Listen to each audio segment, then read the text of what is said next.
If you are interested in starting your own podcast, we use Buzzsprout because it is simple and easy to use. Buzzsprout can get your show listed on every major platform while giving you the resources for a great podcast website, audio players that can drop into other websites, detailed analytics to see how people are listening to your podcast, and tools to promote your episodes. Podcasting isn't hard when you have the right partners, and that is why over 100,000 podcasters are already subscribed to Buzzsprout to get their message out to the world. Following the link in our episode descriptions lets Buzzsprout know that we sent you. So in return, you will receive a $20 Amazon gift card from Buzzsprout while signing up for a paid plan. Most importantly, every subscription through our link is always appreciated and helps support our show so we can continue delivering the quality content that you guys listen to. That being said, back to the show.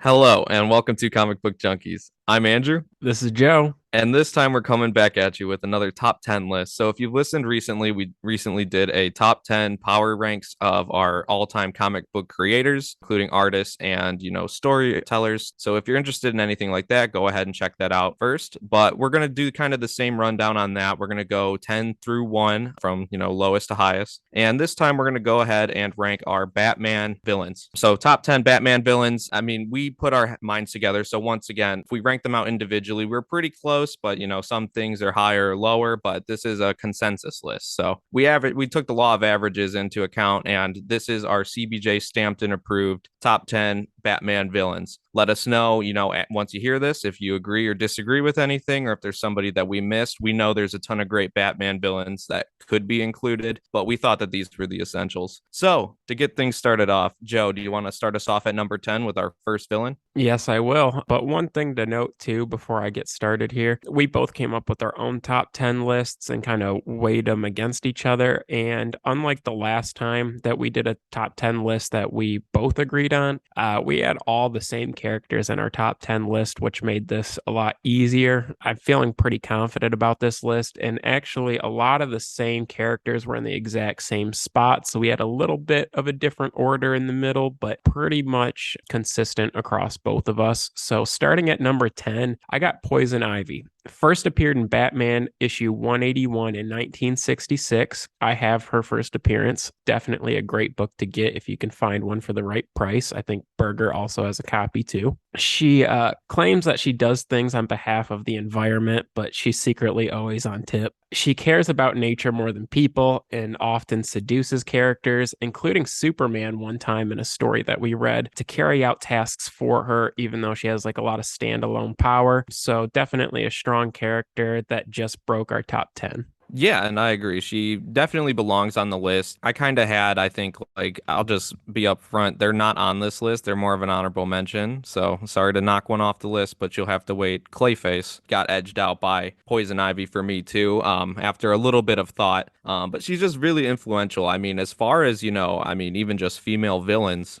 we didn't have Harley Quinn up until, the 90s? And, she's been around since the 60s. But, she's been around for, over 50 plus years. And she's been one of the more enduring villains. She's been around countless stories. She's always kind of had that appeal to, basically everybody. And I mean, she was even featured in some of the earlier Batman adaptations. We haven't seen her in a little while, but she was in the Batman and Robin movie with Clooney. She was a little goofy there, but I mean, she still stayed true to the character. And as far as, key collecting goes, I think this is one you should get now before it bumps up, kind of gets unattainable. I agree. So moving to number 9, we got the Penguin. He first appeared in Detective Comics issue 58 in 1941. So this is one of Batman's oldest villains. The character has had awesome movie and TV adaptations, and I'm really excited for the upcoming TV show if they decide not to cancel that. Compared to other Batman villains, he's actually relatively sane, all things considered, and is probably like the most iconic street level boss or crime boss for Gotham. Unfortunately, he's a little more limiting than some of the other villains on this list, but still belongs on the list because he's a master manipulator and has a very cool character design with the umbrella and just deep roots when it comes to Batman lore in general. Yeah, I agree. He is one of the earlier ones, and as you said, he is a little bit more limiting. I mean, he's not very physically imposing to Batman, so he kind of has to do other things, usually through using grunts or the mafia or kind of blackmail stuff like that. Because I mean, a little short, fat guy with an umbrella isn't really gonna beat up a jacked psychopath. But he is enduring as well because even with how limited he is, he's had an enduring legacy. He somehow seems to get the upper hand up on Batman, even though Batman is smarter, more clever, and more physically imposing. So, I mean, he's obviously got something to him that, is kind of he's got that dog in him, I guess, or that penguin in him. But yeah, he rules. I mean, he really kind of got his shine in the Silver Age coming back because a lot of these characters, they were Golden Age originally, but they may have only had one or two appearances really. But he really got fleshed out in the Silver Age and has kind of become who he is today. Absolutely. Moving to number 8, we got Scarecrow, also appeared in 1941, but in World's Finest Comics, issue 3. He's a unique villain in the fact that he attacks people in the form of fear and just wants to see how far he can take them mentally. Because Batman also uses fear to intimidate villains, Scarecrow always makes up for a sweet matchup when he's fighting the Batman. Yeah, he's usually also kind of a little bit of a bitch, because he's not jacked either. Like a lot of these guys, I mean, for fighting a human superhero, none of these guys are really like technically very strong. So they just come up with like weird ways to like mess with this weird guy in a bat costume, which I do respect. But he also just goes beyond being like he fights mano a mano with a Batman. He really just attacks the city, and Batman's just scrambling to go kick his ass and stop the gas from like affecting everybody because the dude's always poisoning the water supply or doing something like that, and there's anarchy in the streets, and Batman's like, oh god damn it, here he is again. But I mean, also, I mean, just how he's been drawn, how he's been introduced, he's just got a classic costume. He's got such a cool theme. He's just lit, dude. Perfect. Moving to number 7, we got Mr. Freeze, first appeared in Batman 121 in 1959. Although I love Arnold, Freeze hasn't had the best movie adaptations yet, but he's still an OG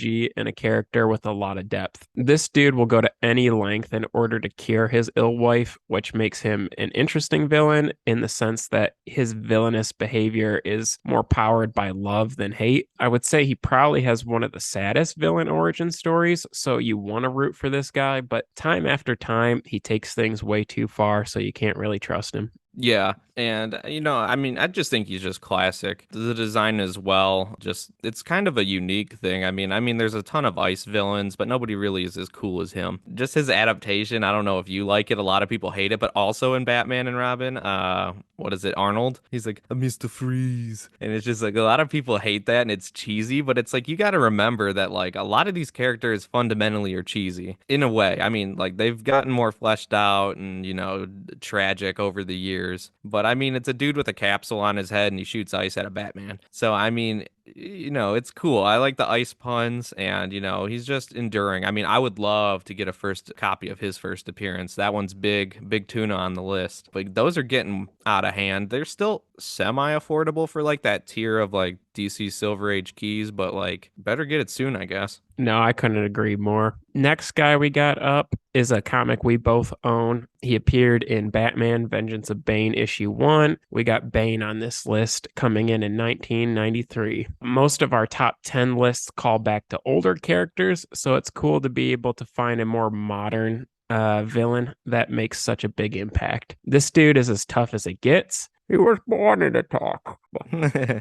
But he's tough mentally and physically. The reason he's so high on our list is because he's the only character to really break Batman, and his movie adaptation was also pretty good. A lot smarter than people give him credit for. Yeah, definitely. I mean, he was one of the first villains that really kind of got me hooked on comics. I mean, I was always like a Deathstroke guy first, but like Bane was always like a close two, especially in my early years. I just thought, I mean, I don't know. I used to watch professional wrestling a lot, so I think just the like iconic mask on like a super roided up dude was just like it just spoke to me. I was like, ah, yeah, that reminds me of like WWE's glory days. So and yeah, he is slept on for how smart he is. He's one of the only dudes to break the bat, as you said. And I mean, he put him out of commission for a good while. And during that storyline, it lasted like years. It was like tons of issues of him just whooping on Batman. And I mean, he made as real a thing, for better or for worse. But, Bane deserves respect, even though he's not like one of the OGs, but he's kind of worked his way to that status in just a short amount of time. So I think he's deserving of being up on this list. Yeah, I agree. There's a lot of meatheads, and he comes across as one, but because of how smart he is, I think that's why he makes the list while other characters don't, like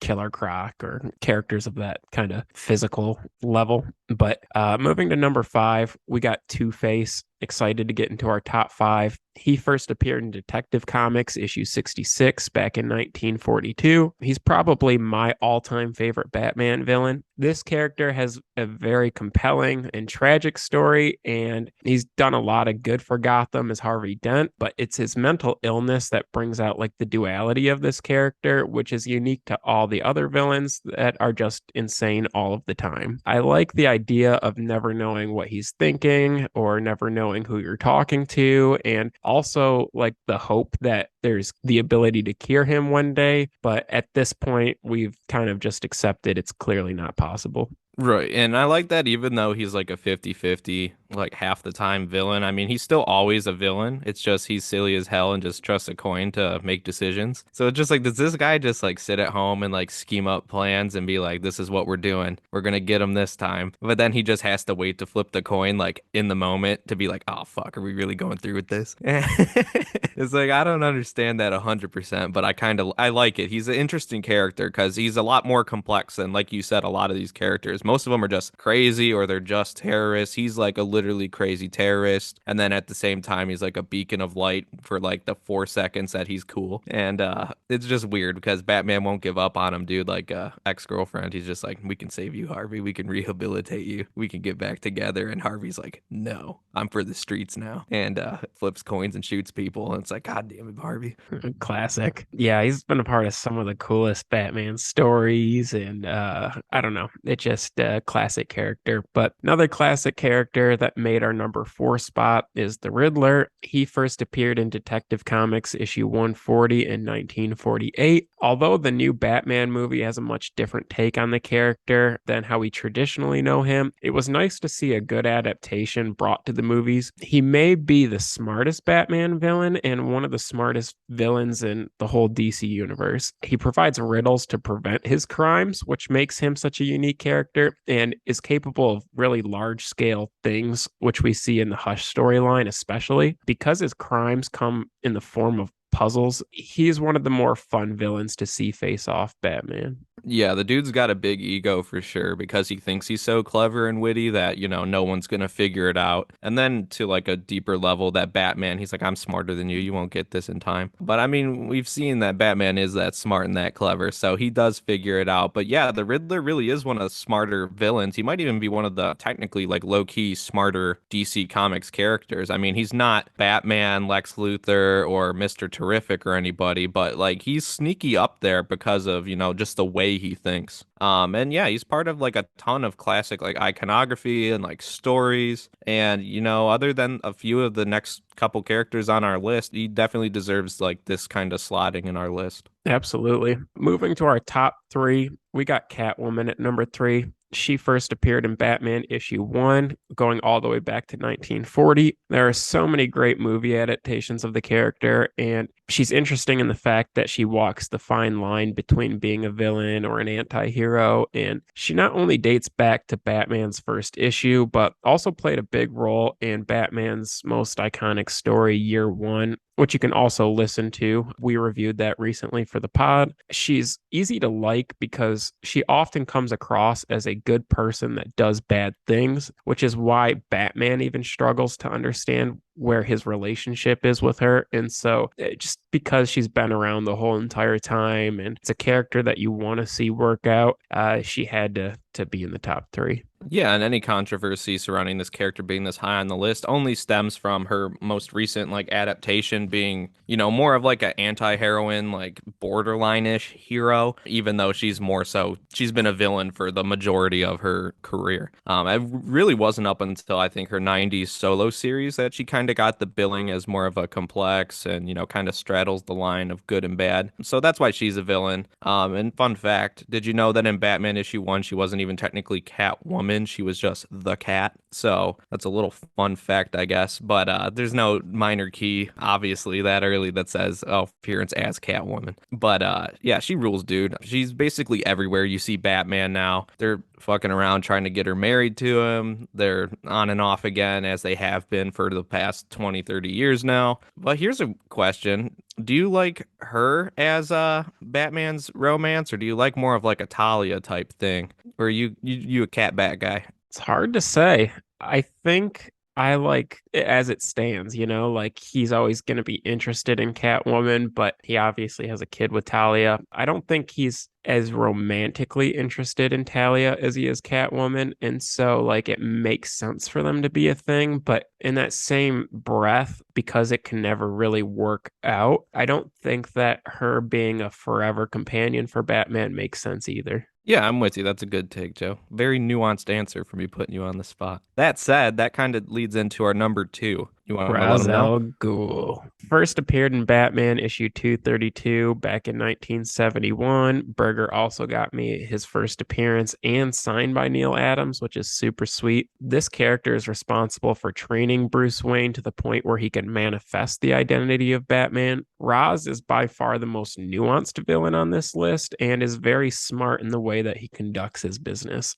Dude has been around forever because of the Lazarus Pit, which keeps him in good shape despite the time that passes. And this is a villain that can kind of transcend Batman, like his story, in the sense that he can mock up plans that would require help from the whole DC universe. The dude is similar to Thanos in the way that he finds balance to be more important than good or bad. Also, Berger mentioned to me earlier before we started recording this that he's kind of Batman's father-in-law in the sense that Batman had a child by his daughter, so which is Damien, and that makes Ra's a badass. Yeah, it makes it a bit more complicated, when your son is the grandson of one of your biggest foes, a basically terrorist who is immortal for the most part. And it's just he's classic. I mean, even though he's more of a 70s guy, I mean, just look at the covers. I mean, Neil Adams was killing it back then. But, they were doing sword fights. They introduced the League of Assassins, Talia, which by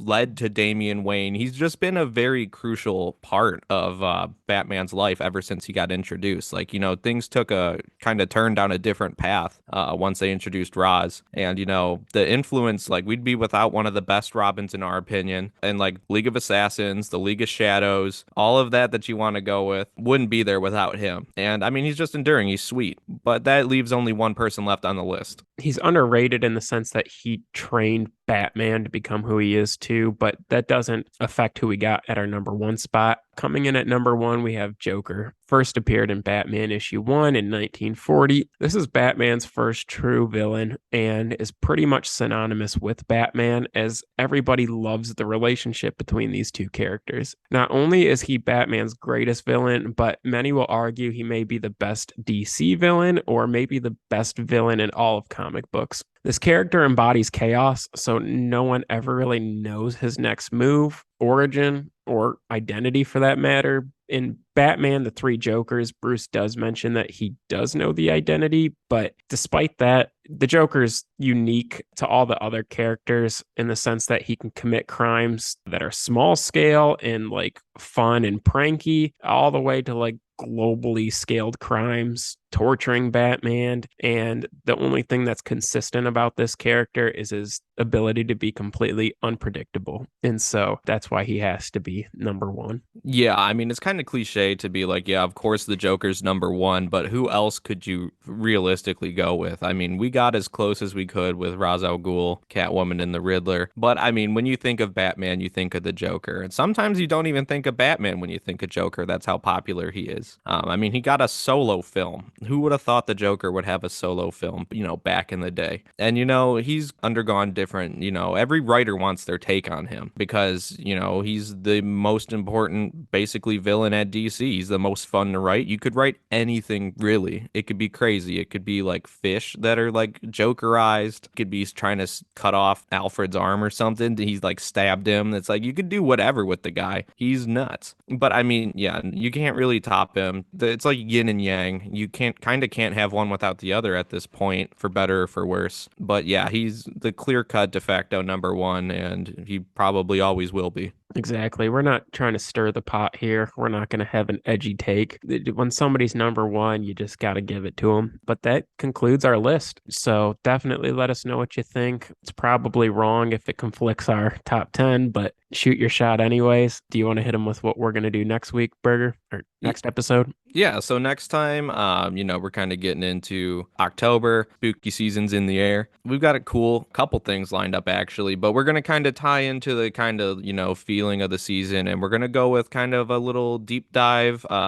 We'll see how deep. But we're gonna look into the history of horror comics. So there's plenty to pull from. They started in the golden ages, probably even beforehand, but we'll start where it gets good. And we'll kind of just talk about how that progressed, some cool iconic things, maybe even some key alerts, stuff like that. But we're just kind of going to have a general two dudes shitting around talking about horror comics. So it'll be a good time. It'll be good for both of us too, because even if we're vaguely familiar, we'll be able to, learn a little bit more about the topic. But with that, make sure to, listen, rate, subscribe to the pod, tell a friend, check us out on socials, CBJ Pod on Instagram. That's our main hub there. Comic Book Junkies or CBJ Podcast on Facebook. And yeah, I mean, really just keep on doing you, keep spreading the good word. And thank you so much. Yeah, thank you guys. Excited for what we got in October and hope you enjoyed the list.